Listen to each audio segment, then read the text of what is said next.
Well, welcome, David, to Transition and Thrive podcast. I'm John Stokes, and today I'm interviewing David. David is a client of John Stokes Financial and has a very, very unique story. I connected with David. David's been how many years now? It's been years, that's for sure.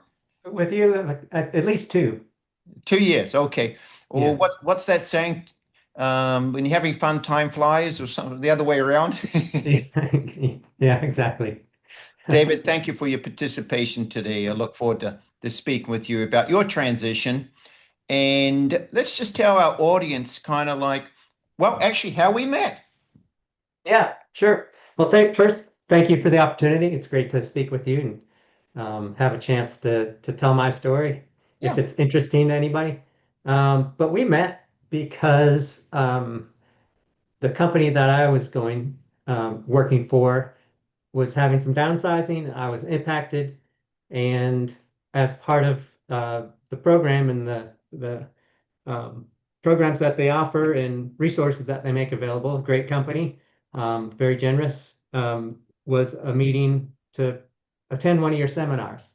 So Oh, I figured, why not?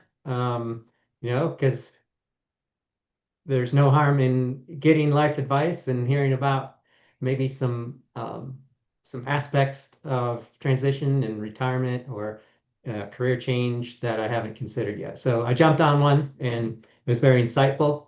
And there was an offer to, reach out afterwards and make a connection. And I figured, well, again, no harm in doing this. I never really took stock of my financial situation. My approach during my 35-year career was always just to grind away and to work my butt off, and stay yeah. focused and execute.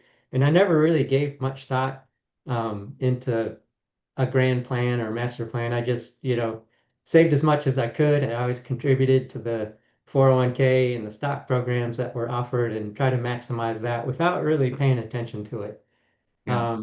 So when it came about that I was going to be impacted by a job reduction, I said, well, maybe it's time to um, have an assessment and take a look at my situation. And that's where, I reached out and we connected. Yeah, yeah, and thank God we did that, David. It's been great working with you. So let's go back to that period, if you don't mind. I hate to kind of drag you back to that time because losing your job through reduction, nobody signs up for that, right? Yeah. David, little background on that. You worked at your previous company in what capacity and for how many years? Yeah. So for about 15 years, I've worked for two companies in my whole life. The Wow. first one was a telecom, um, and then I moved over to an IT hardware, software, and services company for about 15 years. Okay. So I was in leadership roles in different capacities. I led teams that looked after clients. So we did managed services, IT managed services. So Okay. we would have large clients and be responsible for the health and well-being of their IT infrastructure and the functioning of their services, whether it's, compute, voice, security, et cetera. Mm. So yeah, so there's another little nuance to my story here, which I Oh, want to add. After we connected and we went through the assessment and established the relationship, I was fortunate enough to find another job within the same company. mm. So as part of the transition, the company offered, a nice severance package and said, well, if you can manage to find another role in the company, you're welcome to stay. You don't get the severance though. So I did all that um, contemplation and deliberation in my mind where I had to weigh a lot of different scenarios and think through, what does this mean? Um, what is my best opportunity? What should I do? And I decided to take that opportunity, and I'm glad I did. It gave me another year, and after about another year, another, big corporate IT company has annual shakeups and leadership changes and reductions. So it happened that I was again impacted. And this time I was like prepared, like, oh, I want this. I'm ready. I welcome it. Um, you know, I've talked to John and, John Stokes Financial, kind of squared away the financial aspect of my future. And then I had already gone through all the, you know, there really wasn't any mental anguish. It's more like, oh, what am I going to do with my life, and what a great Mm, opportunity, and what does this mean? How do I feel about it? So I had already gone through all of that during the mm. previous episode. So when the second opportunity came around, I was like gung ho about it and happily exited the company. Oh, that's fascinating, David. I mean, for intents and purposes, you went through that kind of life change, that transition multiple times in a very short period of time. Yeah, Um, yeah. so what was the original master plan, as you put it? Were you contemplating if layoffs never happened, were you contemplating staying with that company for an extended period of time beyond Um, what occurred? Yeah, good question. Like I mentioned, I never really had a big master plan. I'm not a Okay. chess player. But I always in my head I always figured, well, I'll work until I'm 60. Okay. And so the opportunity to leave came a bit early. Mm, And I hadn't thought through and planned through it all. But as I just explained, I had the opportunity to do that and had enough runway to give me confidence and optimism about going down that path. sure. So it Yeah. came a little early, Mm. which, was just, again, you told me, I could do it. I could retire and I'd be fine. It felt a little strange. So now you're in retirement. How's life playing out for you there? Oh, How's that feel yeah. financially? How's that feel financially? Well, I mean, it feels great because Mm, you know, I'm going to give you some credit, but the markets have done very well. thank you. So I look at my net worth on the last day that I got a paycheck compared to today, and things have, increased and grown pretty significantly to the point where, it makes sense to not have to work for money. You know, Oh, I love that. Yeah, not working for money. We flip it to the other side. Your money is now working for you, right? yeah, yeah, exactly. And, and, Um, and so when and we're going through this financial planning for you, David, what was the number one thing that you felt that we got right? yeah. Now I know health insurance for you because of your Hmm. age was a very dominant factor of our conversation, but that doesn't have to be Yeah. it. Yeah. Um, yeah, good question. Why did I select John Stokes Financial? Because I did do some due diligence and checked out a couple other firms because I knew I needed an advisor in some fashion. And what really made the difference for me with you guys was well, it's a number of things. One, there was no pressure to sign on and to cash out of my investments and transfer them over. Mhm. And that the other firms that seem to be their primary interest is let me get your assets under our management. Yeah, And that wasn't the priority for y'all. In fact, you had really good insight because when we first met, I was still employed and I continued to be employed for that extra year. So it wasn't like I needed to roll my 401k over, but you had the insight to recognize that a portion of my 401k at my company came from a previous rollover when I moved from my first company. And sure. you knew that I could roll that out without any kind of, tax consequence or breaking any kind of rule of my company's plan. So that was like very insightful, very easy on ramp to start with that portion of my portfolio. Mm, And that's how the relationship started. You know, I was also, attracted to the fact that you were and still are willing to look at my portfolio holistically because there is still a good portion of it that I manage myself. that's right. That's my taxable assets. And that you look at that in the whole scheme of things and you'll even, consult and advise on maybe some things I should do on that side of things. Right.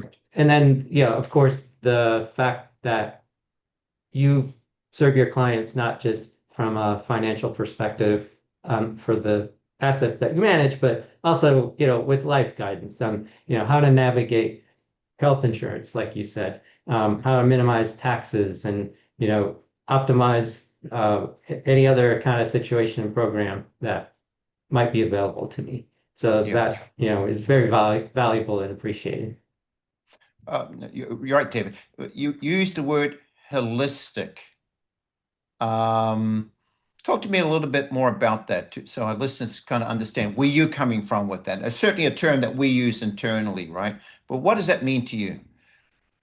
Yeah, like look at the whole life situation. On my financial assets. Um, Again, not just the assets that are under your management, but things that I have, holdings that I have in different places. To kind of take that all under your purview, and keep things, make sure things are balanced across, all of those buckets. Um, and then, life situation, recognizing that every individual has a different situation with their lives. They have different obligations, commitments, goals, et cetera, et cetera. Um, and you take all that into consideration with me as well as I'm sure you do all your other clients. Yeah. Oh, and so David, that being said, I often hear that when people get to that point where they're retiring or maybe pressured in retirement and things like that came a little earlier than expected, like your transition, identity shifts can be challenging. So somebody like you spent your entire life dedicated, I mean, Yeah. dedicated to your career and you mentioned it. Work-life balance wasn't something that you gravitated towards, right? It's certainly changing these days with a lot of people. How how did your identity did it change? Did you have to reevaluate yourself and make those adjustments internally? Um, Somewhat, but not to the degree that some hard charging executive, person that identifies only with their job and their career does. I think in that respect, I think I had better balance because in my career path, I never wanted to be that person like out in the front in the spotlight. I wanted to be supporting a person like that and behind the curtain a little bit, feeding Okay. them and preparing them and helping them keep organized. So in that respect, it wasn't a huge identity shift. And because I had that long runway, also I had that time to adjust. And then, another factor um, was the whole pandemic situation because, Oh. transitioning to working from home, um, I think it became inevitable that there's some separation and then some disconnect. You're just not as connected with your tribe that you once were at work. Mm, Um, so kind of there was a degree of fading fading out and down that happened through that period. yes. So I know things have kind of pivoted back to people being back in the office, but that was a big change for me and the world, I think. Very interesting. No, you're right. Um, and so, okay, so that being said, if you were sitting with another corporate professional who just got laid off, what advice would you give them based on your experience? Um, to not look at it as a personal reflection on their performance or their being, their identity. Mm, I think it's the job reductions are so prevalent now that there's no shame in it. There's no there's no stigma anymore. It's Right. just what happens. Yeah. Um, No, interesting. and to really take stock of their situation and understand what do they want to do, and do they have to scramble to try to find some other position somewhere and keep chugging away, or can they, maybe start to um, enjoy the what they've worked so hard for, all of their years. Oh, that's wonderful advice. Absolutely. Well, David, you're a gentleman of great wisdom, and just kind of wrapping up here. Um, what outside, what we just mentioned, um, when people go through transition and they're self-evaluating not only their financial life but their careers and commitments to family members and things like that. Would you say that John Stokes Financial could be a useful resource to those types of people, and why? Yeah, absolutely. Um, because you've shepherded so many people through the process that you have a bank of experience that you can draw on and help people by providing different perspectives, I think. Yeah. Okay, wonderful. Great. Well, I've enjoyed spending time with you today, David. Thank you for sharing your story. Yeah, it's as David mentioned, very unique. He, for intents and purposes, went through back-to-back transitions here after being with two companies his entire life. So, David, thank you very much for your time. Yeah, thank you, John.